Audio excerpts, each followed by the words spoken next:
So, okay, separation anxiety.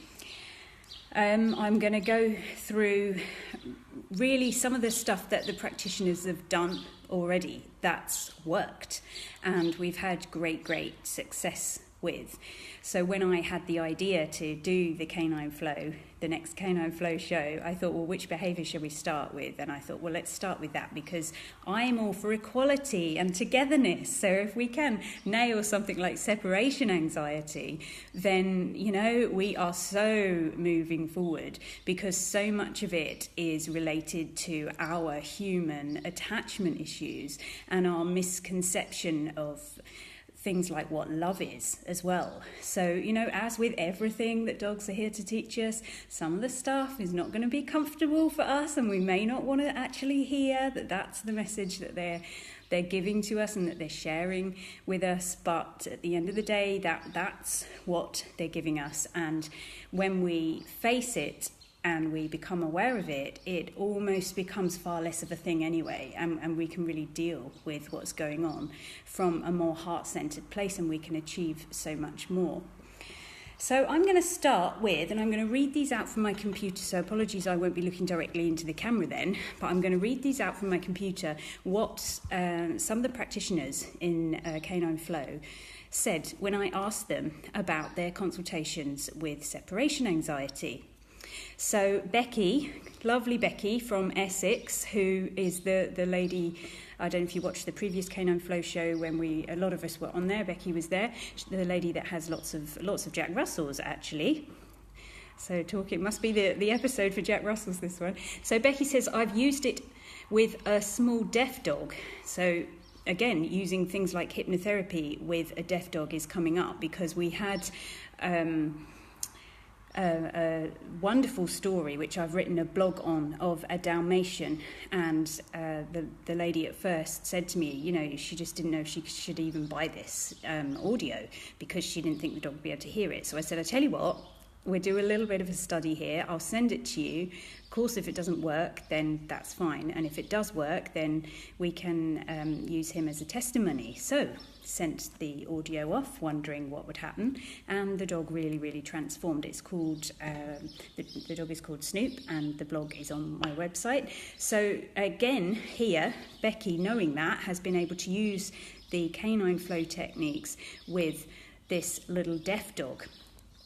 And so it says, when he first arrived, he cried and barked every time I was out of sight, and now he's much better. So this is actually even a dog that Becky's taken on herself. So she's used, I've said, what did you use to help him? And she said, it's easier to work with separation anxiety with Canine Flow because it's the way they feel that causes the problem.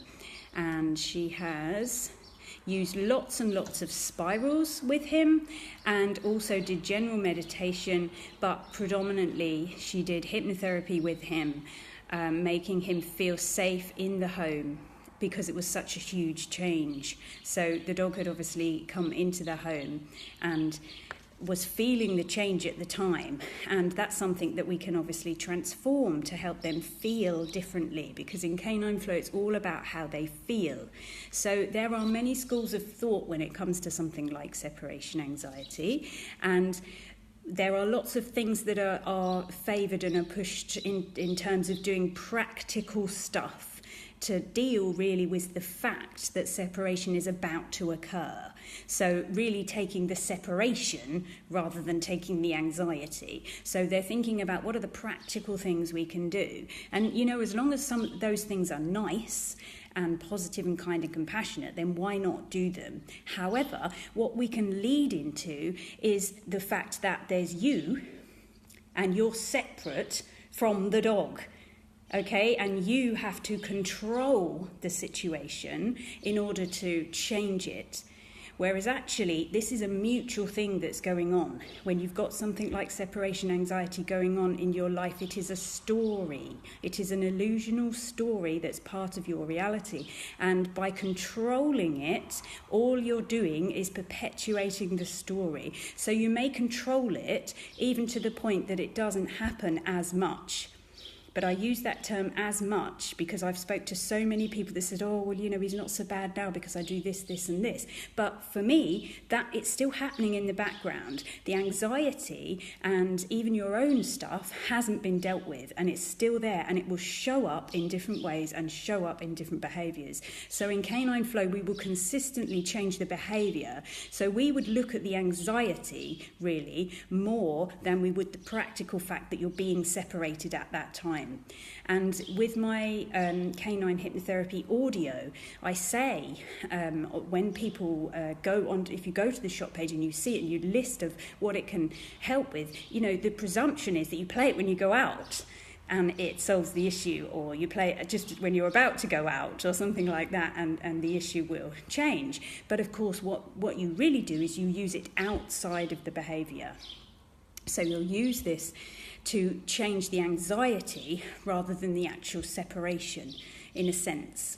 So you're using the work outside of the behaviour.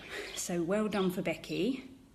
So Zaza, practitioner, who is going, she's in Kent at the moment, and she's the practitioner that is hopefully taking this across to Australia for us. So Zaza has said, yes, I've used Canine Flow with great success for separation anxiety. It took 8 weeks for the changes to happen. A regress occurred briefly after 2 months, but since then it's been a distant memory. So Zaza said that she worked definitely with the consistency on the guardian's part. This was a dog's guardian that was really keen to change herself and find different ways of being herself. So she was really doing lots of meditation and working on her attachment issues as well, and things that she had going on as well. So also did hypnotherapy, she says, combined with spiral work. And she said the hypnotherapy works best when really focused on the intention of what wants to be achieved, and helping the guardian to overcome their own limitations, so that during the hypnotherapy the guardian could support in seeing the vision of how she wanted things to be. Now, this is a massive part of Canine Flow. We are so damn good at seeing what we don't want. Okay, we are experts at seeing what we don't want, and it takes a lot of practice to see what you do want. So really it's about focusing on you, for instance, being out of the home, standing at the front door, seeing or hearing and sensing and feeling that nothing is happening inside. Or you could visualize yourself leaving and the dog is calm and happy and connected and knows and feels that you're going to come back.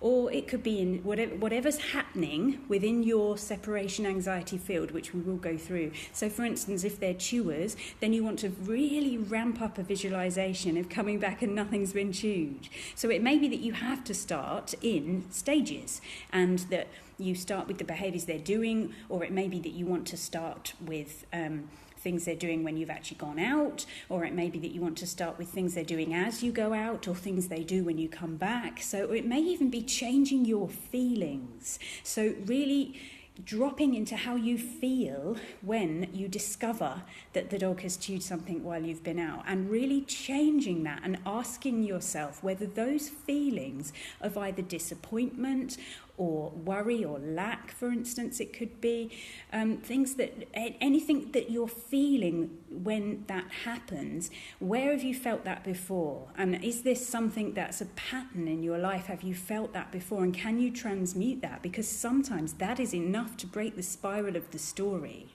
You know, we can analyse what it might be, but until we actually do the work, we're not going to clear it anyway. So it's a case of, how do you want things to change? How do you want things to be instead? Focusing on that, rather than focusing even on where it came from, if you see what I mean. So it's about moving forward. And of course, Zaza has said that the guardian has really overcome her own limitations to be able to do that, and to be an integral part of the work that was happening with the dog. So it said also, she's mentioned that the dog's diet was never altered, and the dog was on a low-grade kibble. So as much as diet is really, really important, in that case it wasn't a contributing factor to the separation anxiety. Okay, so another practitioner, so third practitioner, Victoria, has said, yes, absolutely, I use spirals and hypnotherapy to change separation anxiety, and it took 2 sessions for one doggy to really show and 3 for another, with changes and insights between and in between for the owners. She also did work with one owner to release some emotions which would have been linked to safety. So another really, really big thing, because when dogs have separation anxiety, it's because they don't feel safe in that situation for whatever reason. So obviously, on a practical level, you can even start thinking about what information is around the house and what could they perhaps hear or sense or smell that you cannot, but influences them to this baseline level in their life in general of not feeling so safe or not feeling so grounded or not feeling so connected to you or connected to the earth. And so thus, when you are taken away, everything else seems scarier. So what we would work with in Canine Flow is how the dog is, what the dog's state of being is in life in general outside of the behaviour. Because if you can work with that and you can start to strengthen the dog and nourish the dog with supportive emotional energy, and fill them with that way of being and really allow them to start flowing as and expressing themselves so they haven't got that built-up charge of trauma or that built-up charge of energy and tension within them, then when they come into the situation when they're on their own, then they can cope far, far better. Now, a lot of it is very, very connected to safety. So we're going to potentially be looking at a lot of base chakra stuff with dogs. So it may be that dogs that have been neutered have got some trauma to be released in that area. It may be that dogs with hip issues, again, have that to be released in that area. So it's worth looking at the physical things and the physical components of what might be happening with your dog. But the key, really, the biggest key to this is to look at what's happening for you. Why is this story showing up in your life? So, and it's one of those, like the ominous question, what is love? Okay, and we all automatically, of course, would say, yes, of course we love our dogs. But love has to come from here and not here. And of course, fear comes from here and attachment comes from the mind. Okay. Doesn't come from the brow chakra, but comes from the mind. And what we're looking to do is really have that kind of unconditional love where it's okay for the other creature to be free. It's not about our attachment to that creature or as a kind of fail-safe for us to then feel safe. Because then on a subconscious level, when you leave, you will be creating the separation issue and the dog will pick up on that. The dog is never wrong, never wrong.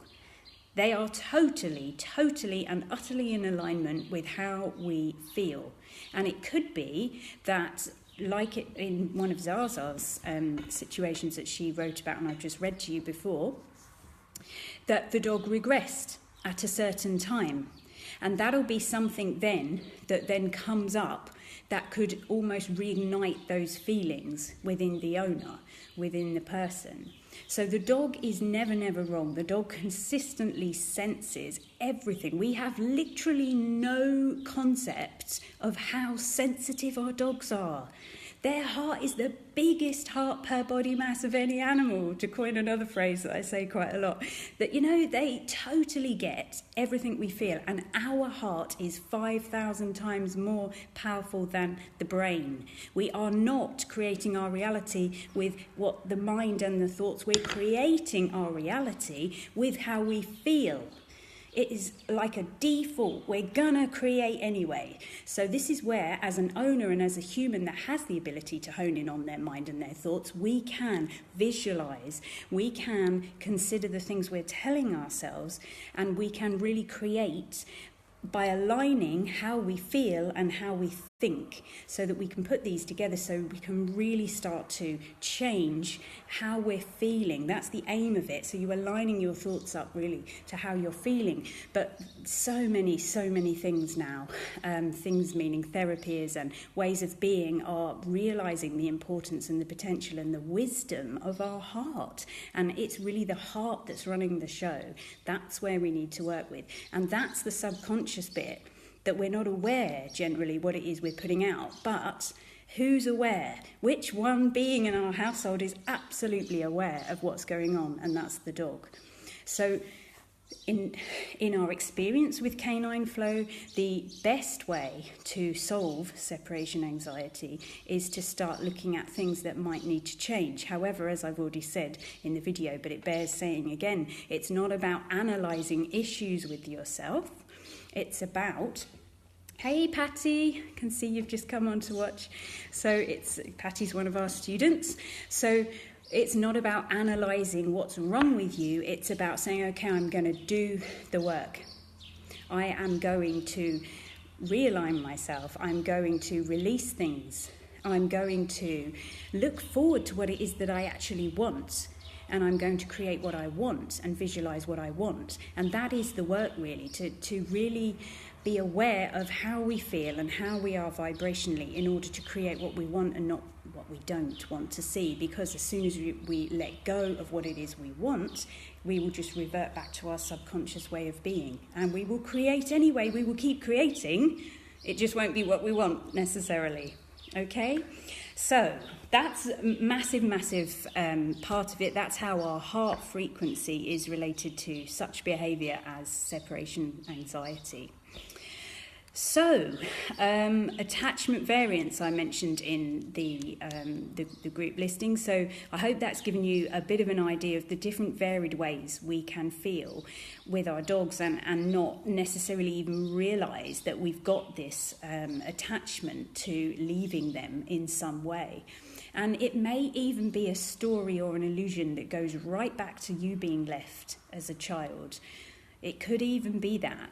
But as I've said before, you still have to do the work. Even if you know where it came from, you still have to do the work. There's some schools of thought that if you go back to when it started and work on that time period, you can transmute it and transform it and clear it better. And that may be something that works. But in my experience, that may bring you back more to neutral, but you still, again, have to be putting in the effort to practice in terms of creating what you want. So we still come back to that again. So for me, it's more of a focus and more of a practice on changing things rather than finding out what the issue was and where it came from, okay? So what dogs do when they're left and how to reduce this. So some dogs are, of course, chewing more. Some dogs are, of course, barking or whining more. Some dogs are scraping at the doors more. Some are staring out the window. So, of course, with some of these behaviours, there's going to be different levels of judgment.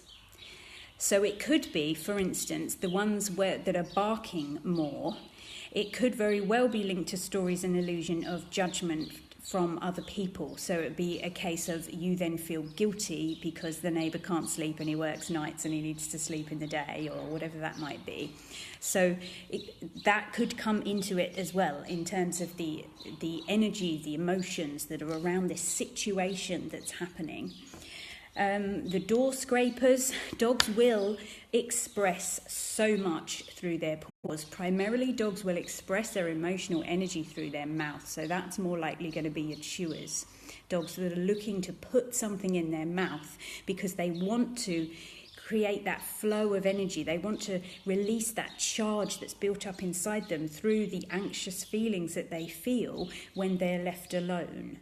So they will look for a way, they will really utilize that mouth area to really ground on things, and very often you'll find they will go to things that have a scent that makes them feel safer. So for instance, your shoes might be one of them, because that particular scent actually helps to ground their emotional energy even more, because they feel so much safer when they're chewing on that vibrational frequency than someone else's shoe or their bone or toy, which really has no emotional value to them in terms of them grounding how they feel and grounding that charge. So the door scrapers, they will be secondary because perhaps for whatever reason they cannot get at anything to ground with their mouth, or this particular dog is very used to expressing with its paws. So it may be dogs that are digging a lot as well. So they will express with their paws because they will feel.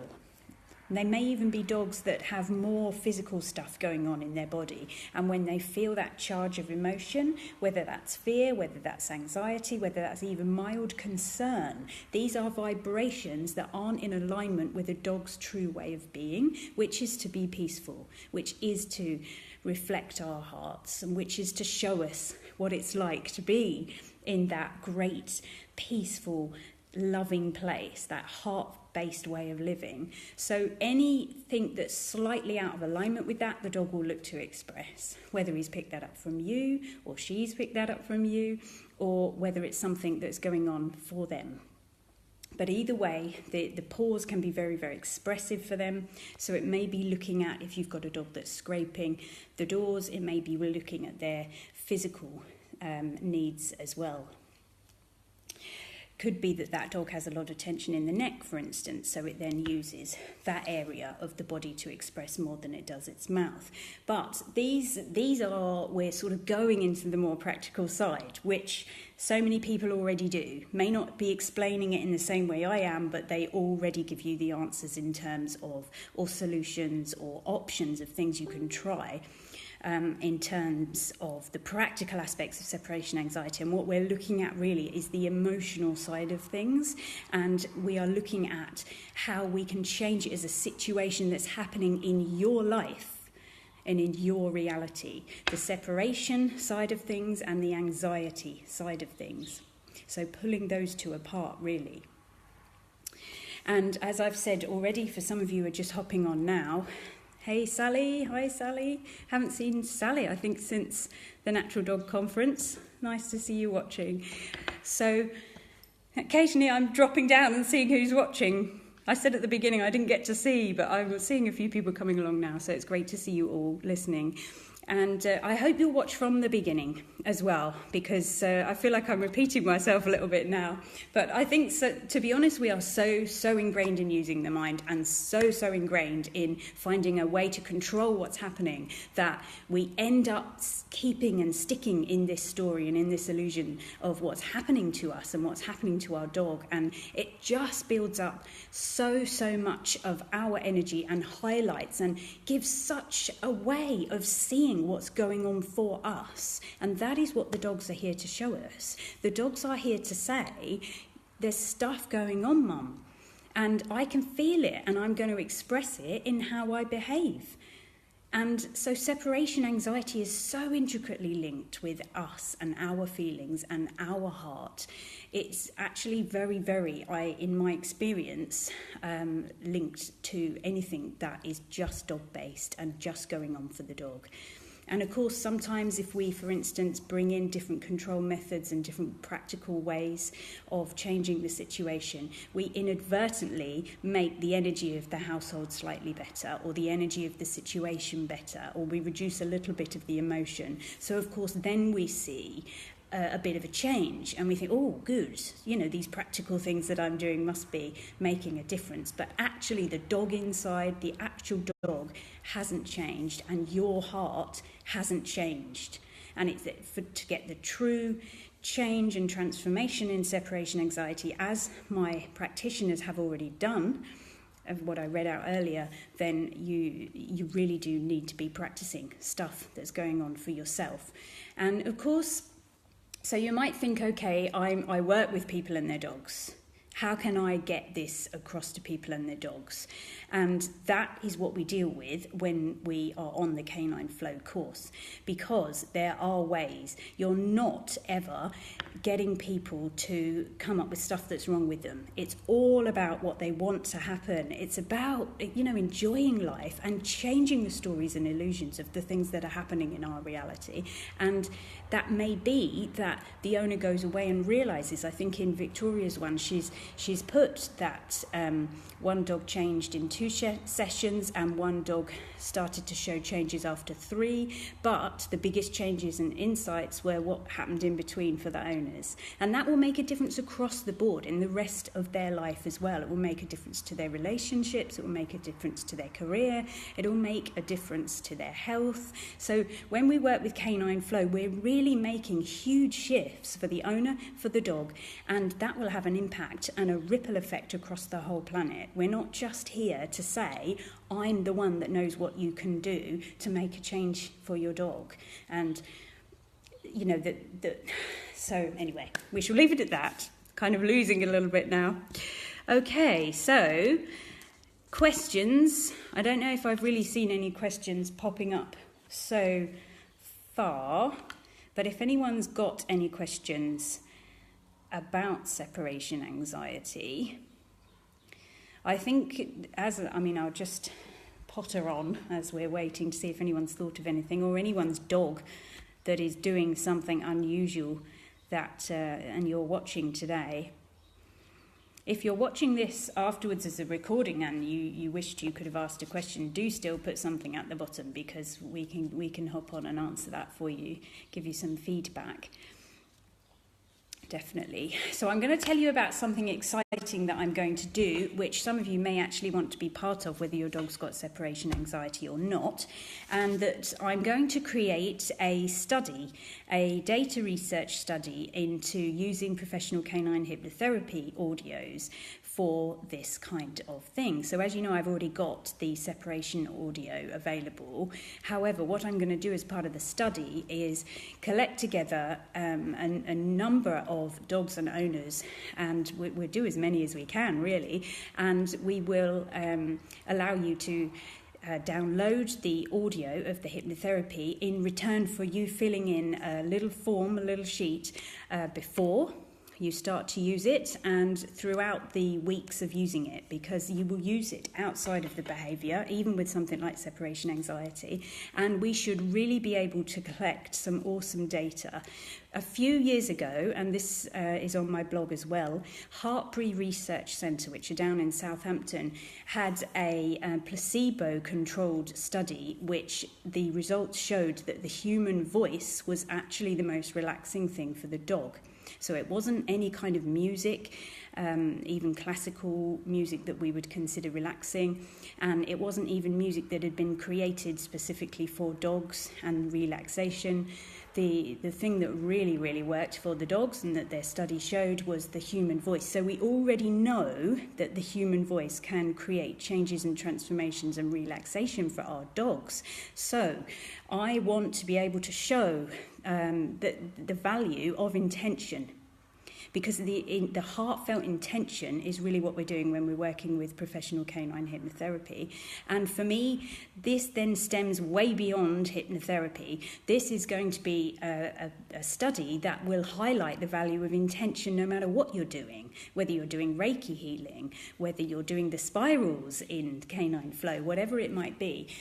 It just contributes, really, and I think that's what we need to be doing, is contributing, rather than saying, okay, there's never any science behind these things. It's about saying, okay, how can I contribute to something so that we can at least start the ball rolling? And it's fantastic that we've got that piece of research that the Hartbury Centre came up with and achieved, that we can utilise to really put forward that this is even a thing that we can do, and that this is something we can start to find out. So if any of you would be interested in doing that, then do let me know, and I'm going to be sending out a newsletter on Friday with information on how you can sign up to do that. So no one's asking me questions about separation anxiety. Maybe I've blown you all away with this completely unique way of doing things, which utterly works, I will say, as I've read out from my students, and I remember back at times that I've worked with this as well, and it's just transformational. It isn't just about solving separation anxiety, it's about completely transforming, in a sense, things that are going on in that household and offering the dog a way of being different. So you're enhancing and transforming their state of being in the world in general, which can only but create more peace for them. And all the owners and animals around them as well. And that's what it's about. It's creating peace for them. It's never about control. Control actually creates separation, really. And we're here for unity. We're here for equality. We're absolutely not here for hierarchy. We're here for unity and equality. And that really comes from the heart, not the mind. So it's remembering that. It's remembering that the mind is really where the attachment happens, and to almost release those attachments seem pretty scary, but they are the key. They are the key to dropping down into your heart. So Rachel, lovely Rachel. Oh, do you know that means so much for you to say it's a great video. I don't know how much you've seen, but when I have someone who I know is living from their heart centre, it really means a lot to me. So, okay, I'm going to head off now and share the video. You know, I don't care if anybody who's a traditional dog trainer watches it and says, oh, no, just need to do the practical stuff. Everything will be fine. You know, it's about let's get this stuff out there because we know it works. We absolutely know it works. And it is so fab to use alongside traditional methods. If they're nice and compassionate, of course. So it's about getting the information out there. So thank you so much for sharing and watching. And I'm heading off now. Bye-bye. Somehow.